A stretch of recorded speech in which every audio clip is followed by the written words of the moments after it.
If I had a drum roll, I would bring it out. Jenn Hildreth, how are you? I am great. I appreciate the idea of a drum roll. It still means a lot. Great intro, John. Happy to be here. Join the show. Talk some soccer. Yep. By the way, welcome to the office. Let me take down Yeah, it looks nice. the advertising banner. Welcome to Office HD with all the stuff and the hats and everything. Um, I wanted to kind of go through a couple of different things with you, discussing Women's World Cup and where we are. And, obviously I can't let the United States situation go without discussing that with you. Debutantes, the big names that got bumped out early. But what I also wanted to do was discuss with you broadcasting in this current day and age, because you had a lot of early wake-up calls because you were on the West Coast calling matches with Warren Barton, and you were there for the entire group stage. I want to go back to the beginning of all of this. When it came to your preparation for getting ready for this, I saw all the boards with all the different colors. So trust me, I know, and I know what you're going through. But for someone who hasn't had the chance to talk about preparation and see preparation and all these kinds of things, how much prep are we talking about just so you could be on the same page with what's going on in front of you from Los Angeles? Yeah, it was a lot. It always is. A World Cup always is. It's a big event, any big event, Olympics, things like that. When you've got all these teams and they're not teams that you regularly see, so it was intense. And as we were into it and all of it, I mean, you brought up the schedule. I've never had a sustained period of time where I've gone that long without getting more than 4 hours consecutively of sleep for 2 weeks, which is essentially what happened because we just Wow. had to nap whenever we could and get up in the middle of the night and go to a game, and then go back to bed. But so you're doing this all in the middle of the night. And then literally, it was like you are literally, when people say eating, breathing, living soccer, that's what it was. Because I would literally call a game, I would sleep for a little bit, I would get up, and it'd be more work. Because so we did 11 games over the span of 15 days. We prepared for 23 teams because we had very few repeats. We had a game in every group of this World Cup, the biggest World Cup ever. And we had 2 games that wound up getting switched. So they were on our schedule. They switched. I'd already done prep for them. You have to kind of switch gears and prep for more teams. So that's really difficult to do during a tournament, but it happens. And so, I mean, it's just, luckily we have an amazing research team. The research team that Fox provides for World Cups is amongst the best they are the best that I've ever worked with. So on the one hand, they're helping you with a lot of the information, all that biographical information that I like to have as at least the bare bones stuff, their club team and how many World Cups they've played in and how old they are and where they're from. And if there's any other interesting nuggets, they put that all in these giant documents for you. So we've got all these files about the players and the teams and the coaches and the backgrounds, but I still have to create that into my own boards and my own files so that I can access it during a game and know it and have it in my brain a little bit. So yeah, I mean, it's as hard as I have ever worked for anything in my life. It has to be in Jenn language so you can understand Yeah. it, because we can have all of the best research in the world, and it can be on these fantastic pieces of card stock and whatever, but if you can't compartmentalize it and translate it into a language that you understand, it's like, okay, I'm reading this and it is a language that I don't get. You got to be able to convert that info so it can be flawless on the air, and that's something that's a difficult balance to achieve. Yeah, because and also for me, it's like, this goes back to taking notes in school. Like I retain stuff better by writing it. So yeah, I'm a dinosaur. I handwrite everything. You too? Yeah? You still doing your handwriting? Oh, there it is. See, this is all right. So just to let you know, 4 calendars, by the way. I have 4 Mhm. separate calendars. This is one of them where literally it's old school scripting, line down the middle, Monday, Tuesday, Wednesday, Thursday, Friday, and it says Wednesday, Jenn Hildreth, 9:30. This starts out as a clean piece of paper that's written. By the time I get to Friday, it is all just completely and totally crossed out. I've got that one. I've got the Gmail calendar that I access last because it's computer and I don't know how to do that. The Yeah. calendar that is on the fridge for if you have got an idea at 2:30 in the morning and you're getting the glass of water and it's like, oh crap, I forgot X, and you write that on the calendar. And Yep. then calendar number 4 Oh wow. Oh yeah, I got one of those too. The big Yeah. one on the desk. Yeah. So, but the thing is it can't be on the desk, because if it's on the desk, it's underneath all the computer stuff. Yeah, mine So is buried. it's got to be off to the side so it's not buried. So Yeah. I know exactly what. Yeah, there you Okay, go. look. So this is this little lovely document here. I had to write out a calendar for when our games were because they first sent our schedule and I was like, this means nothing to me. I can't comprehend what time it is in Australia, New Zealand slash LA slash Atlanta, where I'm preparing for all this stuff, right? So I said, please, can somebody just put this in a document for me so that I can see exactly when the game is going to be in the time zone that I'm going to be in? So, you know, just to give you an idea, we finished off with, we had a few 10 p.m.s. Those were the nice ones. Yes.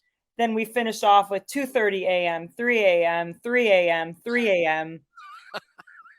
It's nuts. Like it's just completely insane, you know, but it's a World Cup and it has been, you know, you alluded to it at the beginning. It has been, I think, the most entertaining, the most shocking, surprising, delightful World Cup. And that's even with, yeah, I'm still repping my US stuff. And I was gonna say, is that's the one that's got the 2-3 on the back, right? yeah. It's got my name on there. But doesn't that go in a frame though?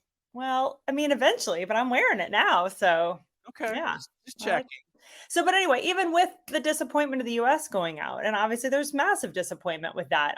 This World Cup, I certainly had some concerns. I thought, oh man, we're going to see some really lopsided scores. You got 8 debutantes and teams that have never been on this stage before. And we had a few lopsided score lines, but for the most part, I think all of the teams represented themselves so well. They proved that investment pays off. And some of these programs you've heard about, Nigeria's struggles, Jamaica's struggles, Haiti, my goodness, what that country has gone through. And yet they still find a way to come on this world stage and compete and knock off some of these superpowers.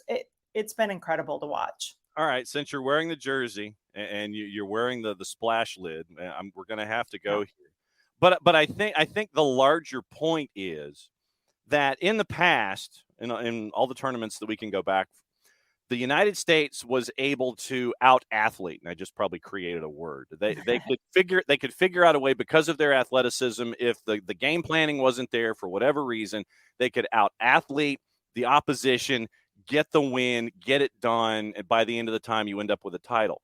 The margins in the world have now closed to where they can't rely on that each and every time.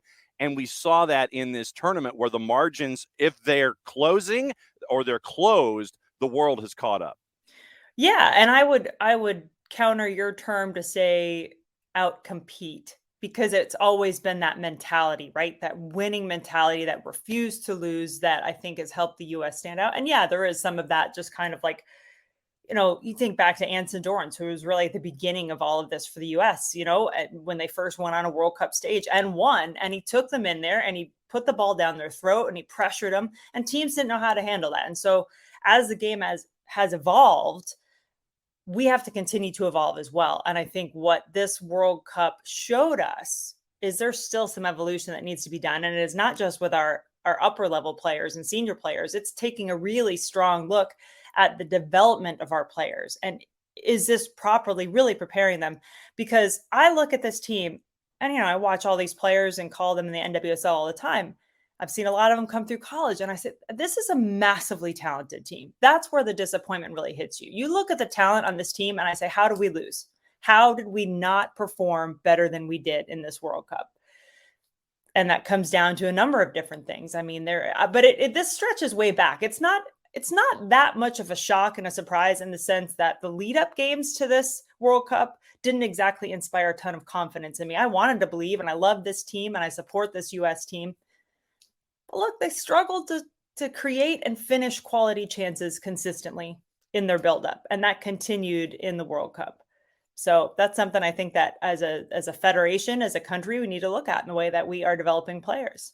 And at the same time, you saw a lot of big guns not even make it to the knockouts, where Canada, who was having problems offensively, They didn't make it in. Brazil, I know we obviously, you root for players like Marta and you want to see big names and things like that. And then Germany doesn't even make it in on one of the more shocking results in a group stage I think we've seen in quite some time, just because math was involved at the beginning and then things fall together. What was it like not to see those big guns even get to the group stage, to the knockouts? Yeah, I mean, I think that's exactly what we're speaking about is like watching. And I did several of those group H games. I did the Colombia win over Germany, which was, I think, one of the highlights of the tournament so far, one of the best games I've ever called, most exciting games. And this is coming from somebody who has German heritage in her family. Okay. Like there were a lot of family members on my side who weren't quite so happy when they woke up and saw that result. But I mean, I just think like you can't help but root for the underdog, right? And then it's not only that these underdog teams, shall we say, are coming in and somehow scraping out a result. I mean, I've been really impressed. I was watching which one was it? Colombia and Jamaica, their last match in the round of 16. And I watched Jamaica, and first this team that hadn't conceded a goal, right? Incredibly. The problem was they weren't scoring goals either. And that eventually came back to bite them. But I watched how organized they were defensively. What a wonderful plan they had to try to defend this 18-year-old superstar for Colombia, Linda Caicedo. And every time she got the ball, I was so impressed with their defensive organization. So it's not like teams are just coming, and it's not that they were sitting in a low block and just saying, all right, break us down. They were very smart with their pressure. They were smart with where they were putting physical presence on the ball and numbers around the ball and what passing lanes they were closing off. This is the evolution that you see amongst some of these other teams. And then you realize they don't even have half the support and resources that a lot of other nations like the Germanys and the Canadas, Canada's have fighting their battle right now, and they're doing it. So that I think you have to love to see that. Oh, I mean, it's something that we've been discussing here. We've talked about Canada's soccer business till we're blue in the face and what's been going on there. We discussed yesterday what's been going on in Nigeria, where now FIFPro is now officially involved. And look, all I'm going to say is you don't mess with Texas. And when you got a Texan as a head coach for Nigeria and Randy Waldrum, I love to see those kinds of things. I will admit it. I'm the St. Jude for the underdog. I'm the patron saint of lost causes. So give me your Morocco, give me your Nigeria, give me Jamaica, Soleil Washington, Chambly High School, rising senior. Part of all of this.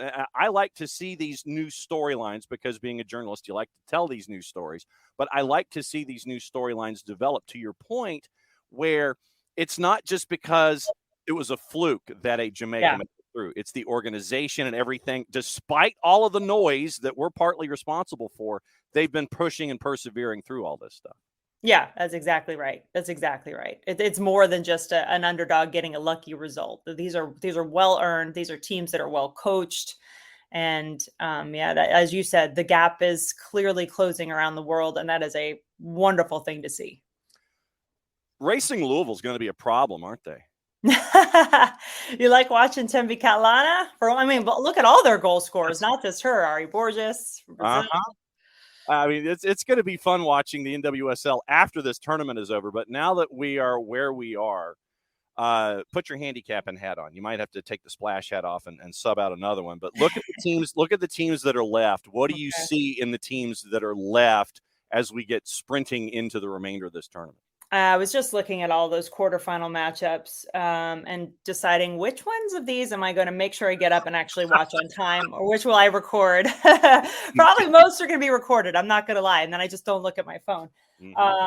But I think, look, Australia is a great story because I think one of the other storylines of this tournament is you see teams winning without their big stars. I think Australia had to prove in this tournament that they could win without Sam Kerr. I mean, literally they had to do it if she was physically not ready to go. But I think the group itself also needed to know that they could get results without her. They've done that. She makes her debut. It's incredible. The crowd goes nuts. Can't wait to see what she continues to do because she is my favorite player to watch. And watching her on her home stage, I think makes Australia very, very dangerous. I think that Australia-France matchup is going to be phenomenal because France has been playing really well. Spain has been so up and down for me. Netherlands have been much more consistently solid and good in this tournament. but Spain can explode, and they've been doing it largely without Alexi Putellas. Mm-hmm. So, I mean, she's played some, but she has not been the factor that I think you think she would be as a Ballon d'Or winner. So, those are some of the things that I think are interesting. But I think those are two. I think Japan has been incredibly impressive. Like they're all good, right? I mean, England, Colombia. Can Colombia continue to be the Cinderella? England's going to continue to be more depleted now without having Lauren James after she had the red card suspension. So she's going to be out. They've had all these injuries. Can they continue to limp forward and get past this determined Colombia team? I'm not so sure. I think that Cinderella slipper might continue to fit on Colombia. Okay, so when it comes to the athletes that you got to see and call with Warren Barton in this tournament, who would be like the top five? This is the Rushmore question of the matches you called, and it doesn't even have to be somebody that has survived to this point. Who are some of the really cool storyline stars that we got to see on this world stage? You're sitting there going, man, that was really cool. It was cool to see her perform on this world stage. Who are some of the cool storylines for Jenn Hildreth in this tournament? I'm busting out my giant folder of boards right now, so I can try to forget anybody. But I would put Linda Caicedo truly at the top of that list for Colombia. What a just bright young star. I'm 18 years old. She's been phenomenal for Colombia to watch, but she's not been their only player. But Warren loved Ramirez for Colombia. Every time we watch them, he'd say, I just love the way she plays. So I just love the way she plays, Jen. Yeah, he loves it. Oh, that's very nice accent. Good Warren Barton accent. Love the way she plays, Jen. So I'm trying to, I think Alex Pop is for Germany, even though obviously disappointing. She didn't finish off as many as she wanted to, but she's just such a force. She reminds me of Abby Wambach. There's a way she dominates the air. I'm looking down through my list here. I told you I had 23 teams I prepped for, so I'm trying to pick out a few. Pernilla Harder for Denmark just needs more around her.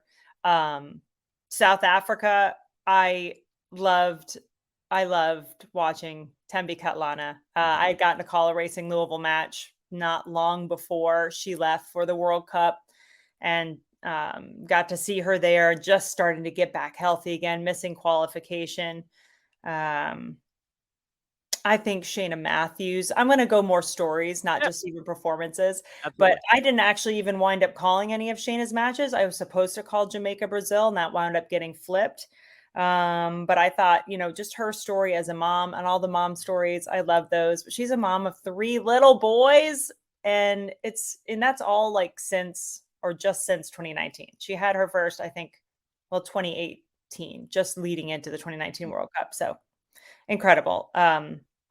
I'll probably keep thinking of more. I could go down through my whole list, but I don't think you have all day with me. So I'll leave it there for now. I've got you until 10:30. I'm not going to keep you that long. But that's the runway that we got, because we got to talk about Leagues Cup and all the other things here on the show. We have one of our viewers / listeners is actually in Melbourne, and he stays up late at night to watch the show here and listen to us. His question for you, he's also in charge of the LAFC podcast in Australia. Question for Jen: best looking kit in the Women's World Cup? Easy. And I'm so mad that I didn't buy it. I almost bought it. It's Colombia. I love that purple and yellow of Colombia. I just love it. And they literally had it in the Adidas store. I was in, walking around LA before I ever called that Germany match. And I'm like, oh, look at this Colombia. This is a really cool one. Maybe I should get this. And I didn't. And then that happened. And now I have regret. There you go. But what do you think? Can you go and buy can you go through Adidas and still get the kit and have to get it shipped there to the casa? Probably. I probably could. But then there's a part of me also that feels like a little bit, I don't know, if I'm sort of cheating on the US if I do that. And by the way, I never put on, I did wear my hat. I didn't get my jersey till after, but I obviously am very impartial, and I didn't call any of the US matches, but I would have felt weird putting a jersey on of any team that I was covering. Let me put it that way. At any point, I just wouldn't do that. That would feel wrong to me, because truly I root for a wonderful game. I root for a great performance, and that's it. And for me, I'm a storyteller, so that I kind of naturally gravitate toward good stories. So for me, I would want the Jamaica jersey. I would want the Jamaica kit. Mm-hmm. I would want the Morocco kit for what they've been able to accomplish. Those kinds of things. That's where I gravitate.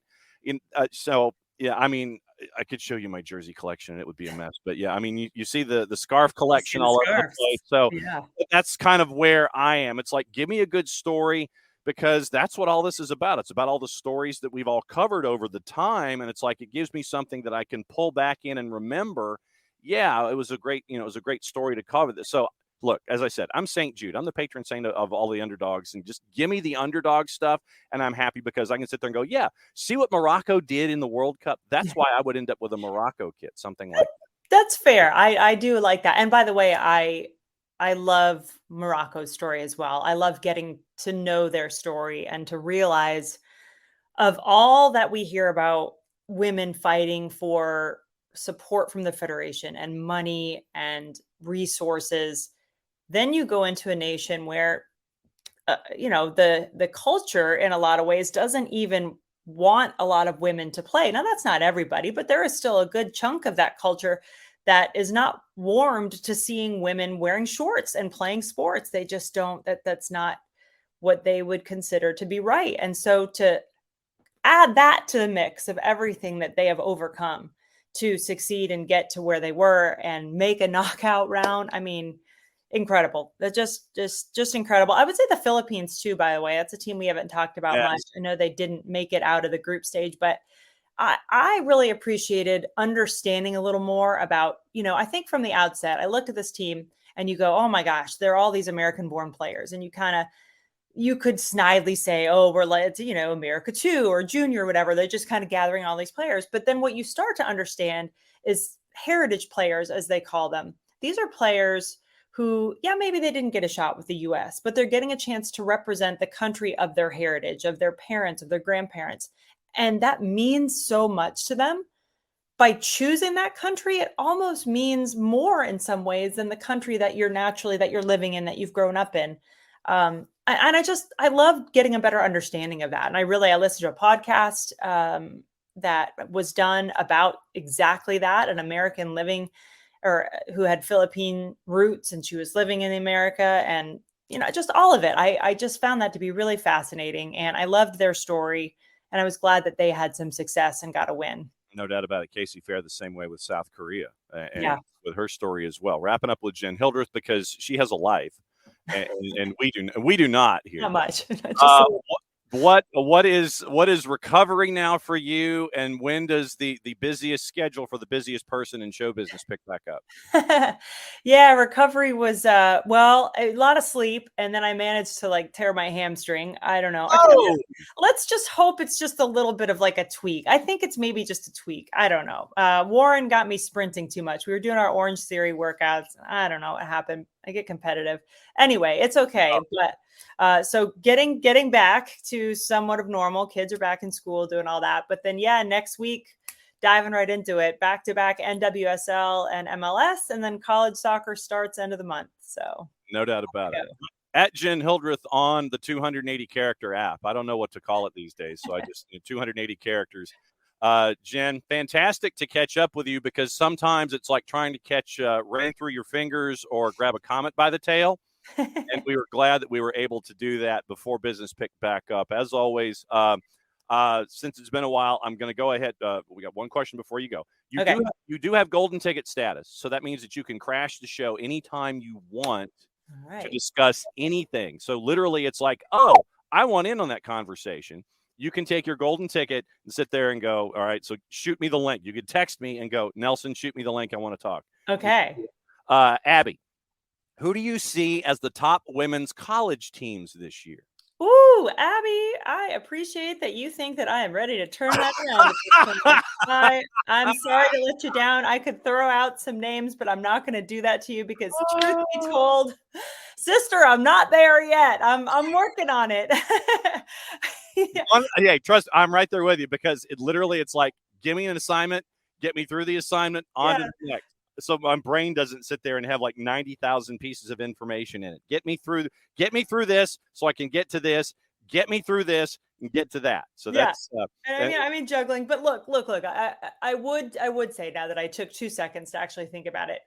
Our defending champs, UCLA, I think is going to be really good again. Young team, young coach.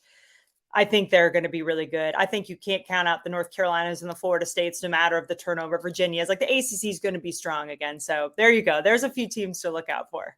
And anytime that Jenn references the folks in Tallahassee, I'm a happy man. So at Jenn Hildreth on the 280 character app, she is out the door. She's going to go be a mom and try to catch her breath and figure out what Warren Barton did to her hamstring. Be good, my friend. We'll catch up soon.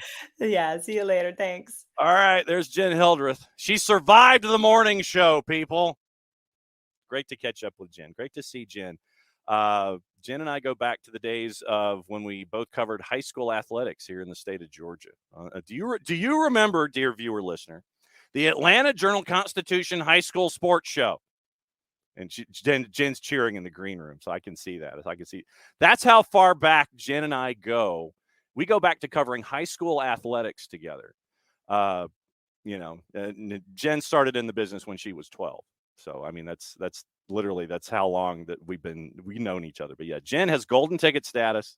She can crash anytime she wants. That reminds me, I need to get her an SDH scarf to put into her office. Needs a scarf. So we'll get Jenn a scarf so she can hang it from the office, and everybody in the Hildreth household will sit there and go, "What is that?" And she can explain what's going on. So great to see Jenn Hildreth as she catches her breath and blames Warren Barton for a torn hamstring.